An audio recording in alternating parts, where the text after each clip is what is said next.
Hello peepers, நான் லக்ஷ்மி. நீங்கள் பார்த்துருக்கிறது 0 point. செம்ம இன்ட்ரெஸ்டிங்கான ப்ரமோ. ராஜி வந்து அப்படியே அந்த ஃபயர் மோட மெயின்டைன் பண்ணிட்டு இருக்காங்க. ராஜி பற்றி பேசியே ஆகணும். நிறைய அப்கமிங் இன்ட்ரெஸ்டிங்கான விஷயமும் இதுக்குள்ளே ஒரு ட்விஸ்ட்டும் இருக்குது. அது எல்லாமே பேசலாம். அதுக்கு முன்னாடி திருவள்ளூரில் நம்மளுடைய விஜய் நட்சத்திர கொண்டாட்டத்தில் பாண்டியன் ஸ்டோர்ஸ் ஃபேமிலி டோட்டலாக வந்து எல்லாத்தையும் என்டர்டைன் பண்ணியிருக்காங்க. இது மகளிர் மட்டும் அப்படின்னாலும் செலிபிரிட்டிஸ் கூட குட்டி பசங்களாம், அதாவது காலேஜ் பசங்க அது மாதிரிலாம் ஃபோட்டோஸ்லாம் எடுக்கும்போது ஓகே எல்லாருமே வரவாங்கல்ல, அப்புறம் செலிபிரிட்டிஸ் வந்து அப்படிங்கிற ஒரு விஷயம் தான். எனிவேஸ், இந்த இடத்துல பட்டிமன்றம் எக்கச்சக்கமான நிறைய கேம் அது மாதிரி கொடுத்துருப்பாங்க. எனக்கு தெரிஞ்ச வீடியோ ரிவீல் ஆகலை, பட் இருந்தாலும் ராஜு அண்ட் கதிரோடைய டான்ஸ் மட்டும் ரிவீல் ஆயிருக்கு. குண்டுமாங்கா தோப்புக்குள்ளே ஆல்ரெடி அவங்க அந்த சாங் தான் ஆடிருக்காங்க. பட் ஊர் வேறையாக இருந்தாலும் சாங் ஒன்றுங்க அப்படிங்கிற ஒரு விஷயத்தை மட்டும் பதிவு பண்ணிக்கிறேன். எனிவேஸ், இவங்க பார்த்தீங்கன்னா ஜாலியாக அந்த ரைட் போயிருக்கிறது, அப்புறம் அவங்களோட அப்டேட்ஸு, என்ன சொல்கிறது, ரெஸ்டாரண்ட் போனது, காரில் ட்ரிப் போனது, டான்ஸ் ப்ராக்டிஸ்னு அப்படியே எக்கச்சக்கமாக அப்படியே அப்டேட்ஸ் வந்து ஷரண்யா ஷைட்லேருந்து வந்துட்டுருக்கு. வெங்கட்ராமன் போஸ்ட் பண்ணியிருந்தாங்க. எல்லாருமே போட்டிருக்காங்க, ஒருத்தர் மட்டும் சொல்லலை. ஓகே, இது மாதிரி கோமதி சைட்லேருந்துமே பசங்க கூட எல்லாத்துக்கூடையும் அப்டேட்ஸ் கொடுத்துருந்தாங்க. ஓவராலாக சூப்பரான ஒரு ஜாலியான மெமரபிள் விஷயம். அது மட்டும் இல்லை, பட்டிமன்றம்லாம் ஏற்படுத்தியிருக்காங்க. ஹாஸ்டல் அந்த பட்டிமன்றம்லாம் கூட போடலாமே, அதெல்லாம் காப்பரேட்ஸில் வராது. ஏன்னா இப்போ இந்த சாங்லாம் டான்ஸ் அப்படிங்கிறதெல்லாம் ஓகே, ப்ராக்டிஸ் கூட கொஞ்சம் குறைவாக இருக்கும் அப்படிங்கிறதுக்கெலாம் ஓகே, அக்செப்ட் பண்ணிக்கலாம். பட் அது ஹாஸ்டலில் போட முடியலனாலும் இந்த பட்டிமன்றம் அது மாதிரி போடலாம். ஸோ கான்செப்ட் தெரிஞ்ச விஷயம் தான். தனி கொடுத்துடம் கூட்டு குடும்பம் அப்படிங்கிறதுனாலும் கண்டிப்பாக பட்டிமன்றம் ஹாட் ஸ்டாரில் நிறைய இன்ட்ரெஸ்டிங்கான விஷயங்கள் போடலாம். ஆனால் கட் பண்ணி போட மாட்டாங்க. ஓகே சரி. இந்த பக்கம் முக்கியமான விஷயம், அட இன்னுமே நம்ம ஒருக்கா வாழ்க்கையில் எப்பயாச்சும் ஃபயர் மூடுக்கு வருவோம், எல்லாருமே வருவோம். பட் அதை மெயின்டைன் பண்ண மாட்டோம். பார்த்துக்கிங்கன்னு வச்சுக்கலாம். இன்னும் நானும் பார்த்துட்டே இருக்கேன், சும்மா பேசிகிட்டே இருக்கீங்கன்னு போயிட்டு சரி நம்ம போய் இப்படிலாம் கத்திட்டு இருக்கோமே அப்படிங்கிற மாதிரி வந்துடுவோம்.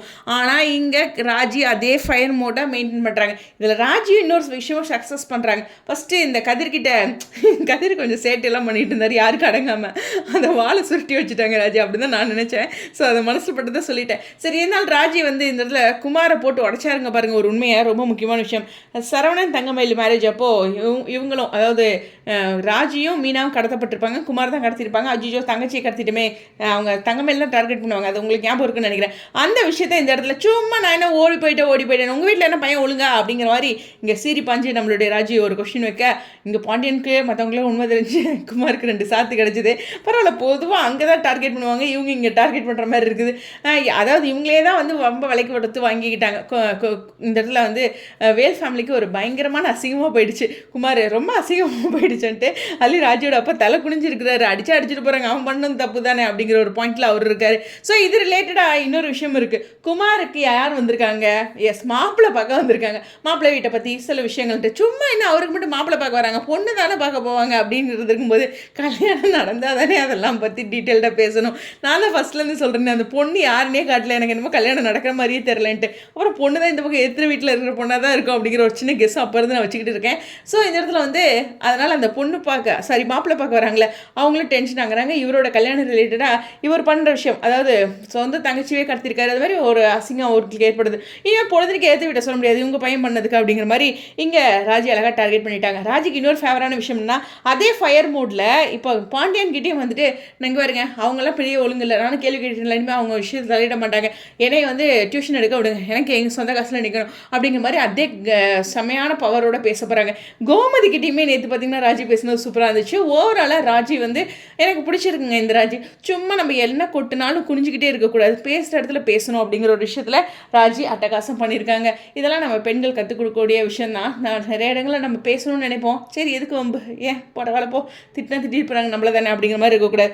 கொஞ்சம் புரிய வைக்கணுங்க, புரியணும்ல. புரிய வைக்கிறது வாழ்க்கையில் ரொம்ப ரொம்ப முக்கியம். அந்த புரிதல் தான் மிஸ் அண்டர்ஸ்டாண்டிங் எல்லா விஷயங்களுக்கும் காரணம். நம்மளை பற்றி எல்லாத்துக்கும் எல்லா பாயிண்ட்டும் தெரியாது. நம்ம ஒரு வியூவில் நினச்சிட்ருப்போம், நம்ம நல்லவங்களாக தான் அதை நினச்சிட்ருப்போம். அதை இன்னொருக்கா எக்ஸ்பிளைன் பண்ணணும். அதுக்கு ராஜி வந்து இந்த சீன்ஸ் வந்து ரொம்ப உதாரணம். எனக்கு ஷாலினியோட இந்த பர்டிகுலர் ஆக்டிங் வந்து சூப்பராக இருக்குது. இந்த குட்டி பிள்ளைக்குள்ள எவ்வளோ அழகான சீன்ஸ் வந்துட்டுருக்கு அப்படிங்கிற மாதிரி. ஸோ ஹாப்பிங்க ராஜியோட இந்த பர்ஃபார்மன்ஸ் அப்படிங்கிற ஒரு விஷயத்தை பதிவு பண்ணி, குமார் மாட்டிக்கிட்டியா, சந்தோஷம் ஓவராக அவங்க அப்பா பேசிக்கிட்டே இருந்தார்.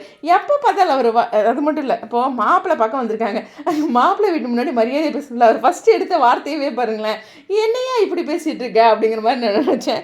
ஸோ அதான் நம்ம வாயாலேயே நம்ம கெட்டுருவோம் அப்படிங்கிற ஒரு விஷயம் இந்த பதிவில் நான் பதிவு பண்ணிக்கிறேன். ஓகே, உங்களுடைய கருத்துக்கள். ஸோ பிரணவ் நான் அப்போவே வீடியோ போடணுன்ட்டு இருந்தேங்க சார், விடவே பண்ணிட்டார், இப்போ தான் கேப் கிடச்சிது, சாரி ஃபார் லேட் சொல்லி இந்த வீடியோ விடைபெறேன். Stadium 0 point.